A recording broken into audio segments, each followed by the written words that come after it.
야구야구 김영준입니다. 2012년 시즌이 끝난 시점에서 대한민국 출신 투수가 메이저리그에서 따낸 승리는 245승이었습니다. 245승은 니커라과 출신 데니스 마르티네스가 메이저리그에서 21년을 뛰고 올린 승수로 바톨로 콜론이 247승으로 넘어서기 전까지 히스패닉 투수의 최다승 기록이었습니다. 박찬호는 124승을 기록함으로써 한국 출신 투수가 달성한 245승의 51%를 혼자 기록하게 됩니다. 그리고 2013년 류현진이 데뷔합니다. 이후 류현진의 59승과 오승환의 16승, 그리고 김광현이 지난해 올린 3승이 추가되면서 한국 선수의 누적 승수는 323승이 됩니다. 그렇다면 점유율은 어떻게 바뀌었을까요? 박찬호의 점유율은 51%에서 38%로 내려갔고 류현진의 점유율은 18%가 됐습니다.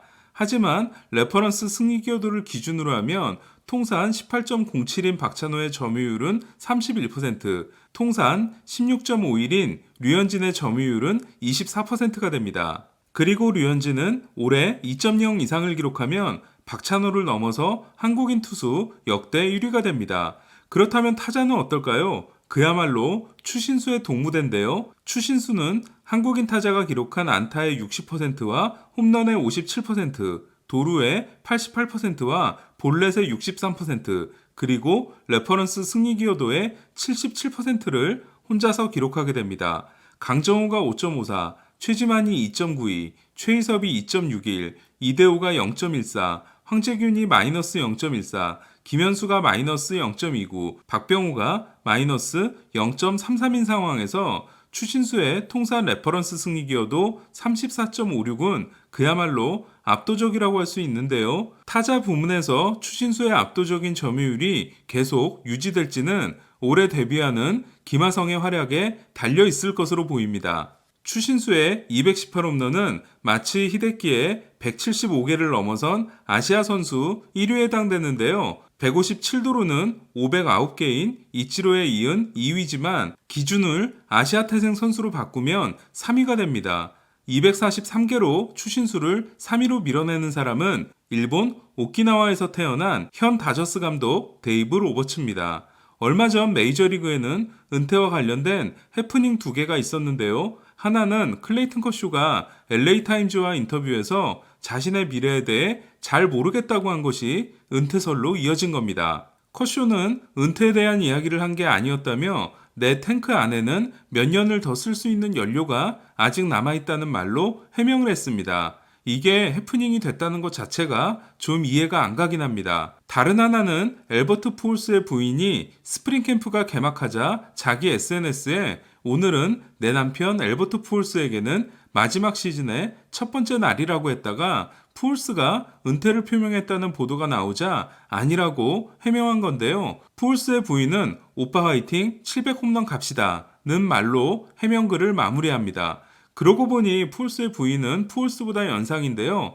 푸올스는 치즈케이크 공장에서 일을 하다 21살의 미혼모인 지금의 아내를 만나는데요. 당시 18살이었지만 21살이라고 거짓말을 했던 푸올스는 나이를 속인 사실을 털어놓고 부인은 아이가 있다는 걸 고백합니다. 1999년 6월에 열린 드래프트에서 세인트루이스의 13라운드 지명을 받은 푸올스는 세인트루이스가 1만 달러를 제안하자 거절하고 대학리그를 뜁니다. 이듬해인 2000년 1월에 결혼함으로써 가장이 된 푸올스는 세인트루이스가 6만 달러를 제안하자 이를 받아들입니다. 그리고 마이너리그를 폭격함으로써 1년 만에 메이저리그에 데뷔합니다. 제가 추신수 선수 영상에서 푸올스 이야기를 길게 한 건 1980년 1월생인 푸올스와 1982년 7월생인 추신수가 두 가지 공통점이 있기 때문인데요. 하나는 마이너리거 때 결혼한 것, 다른 하나는 전성기와 그 이후의 차이가 상당히 컸다는 겁니다.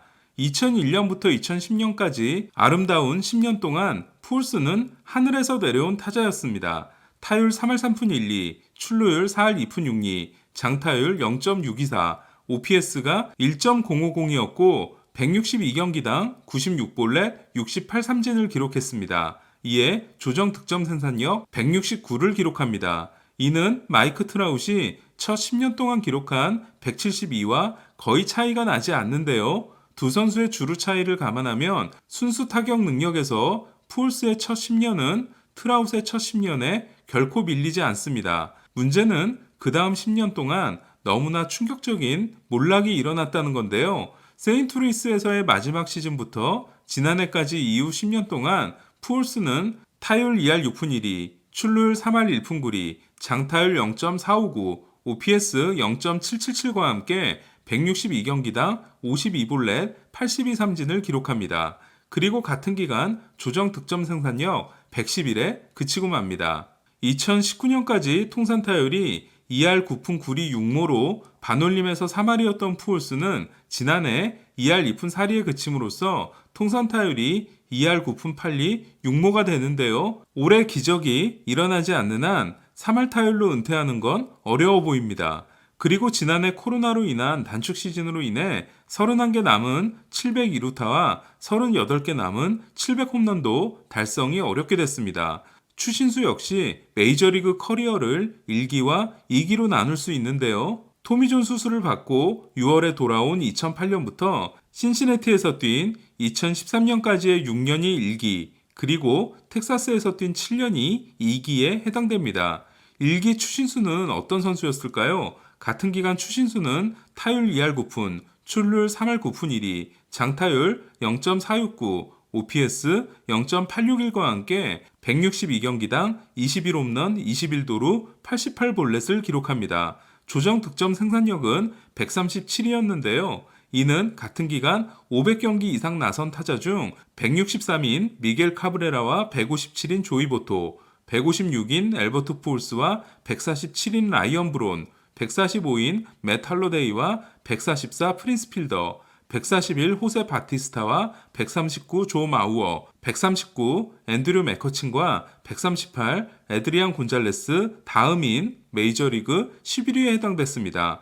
특히 클리브랜드 시절 추신수의 공격력은 아는 사람만 알고 모르는 사람은 몰랐는데요. 정점을 찍었던 2009년과 2010년 추신수는 플로리다 헨리 라미레스와 함께 2년 연속 3할 20홈런 20도루를 기록합니다. 클리브랜드에서는 최초였습니다.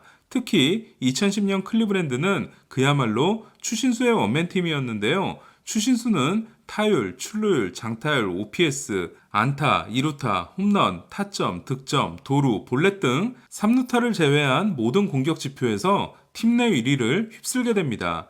3루타도 하나만 더 기록했다면 공동 1위였습니다.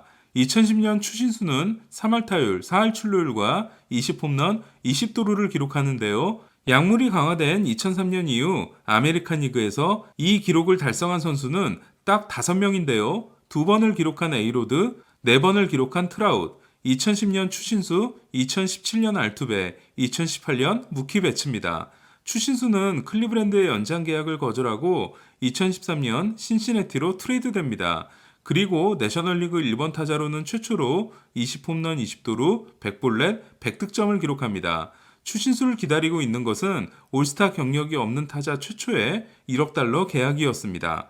텍사스에서 2기를 시작한 추신수는 1기에 많이 미치지 못함으로써 텍사스 입장에서는 아쉬운 계약이 되는데요. 같은 기간 추신수는 162경기당 24홈런 11도루 86볼넷으로 1기 때 22홈런 21도루 88볼넷과 비슷했지만 타율 2할 6푼, 출루율 3할 6푼 3리, 장타율 0.429, OPS 0.792로 비율 스탯은 많이 떨어지게 됩니다.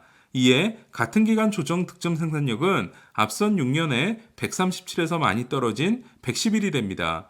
111은 푸올스의 두 번째 10년과 정확히 일치합니다. 하지만 푸올스가 169에서 111로 하락한 반면 추신수는 137에서 111로의 하락이었습니다. 눈에 띄는 점은 푸올스의 2기와 추신수의 2기가 똑같이 31세 시즌에 시작됐다는 겁니다. 설마 했던 추신수의 KBO 리그행이 결정되자 가장 궁금해진 것 중 하나는 한때 메이저리그의 엘리트 타자였던 추신수가 KBO 리그에서 어떤 성적을 찍을 것인가인데요. 저는 솔직히 말하면 정말 모르겠습니다. 레퍼런스로 삼을 만한 선수도 없고 다양한 방법으로 계산해도 의미가 없을 것 같은데요. 조정 득점 생산력 117과 112를 기록한 2018년과 2019년의 모습이라면 리그를 파괴하는 타자가 될 수도 있습니다. KBO 리그에서 3년간 조정 득점 생산력이 182였던 에릭 테임즈는 메이저리그 복귀 후 3년간 그것도 우투수만 상대하면서 118을 기록한 바 있기 때문입니다. 반면 지난 시즌 추신수는 건강이 좋지 않았고 여기에 단축 시즌까지 겹치며 조정 득점 생산력 97에 그쳤는데요. 지난해 모습이 계속 이어진다면 추신수의 KBO 폭격은 없을지도 모릅니다.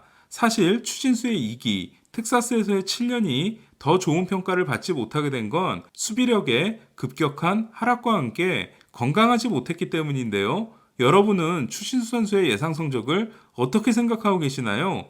너무 뻔한 이야기이긴 하지만 추신수의 활약 여부는 건강에 달려 있습니다. 제가 추신수 선수에게 고마운 건 박찬호가 2006년 샌디에고를 마지막으로 선발 등판을 하지 못하게 된 후 2013년 류현진이 데뷔하기 전까지 코리안 리거의 암흑기를 이겨낼 수 있게 해줬다는 건데요. 역대 최고의 한국인 타자, 아니 역대 최고의 한국인 선수인 추신수가 여러 면에서 유종의 미를 거뒀으면 하는 바람을 가져봅니다. 이상 김영준의 야구야구였습니다.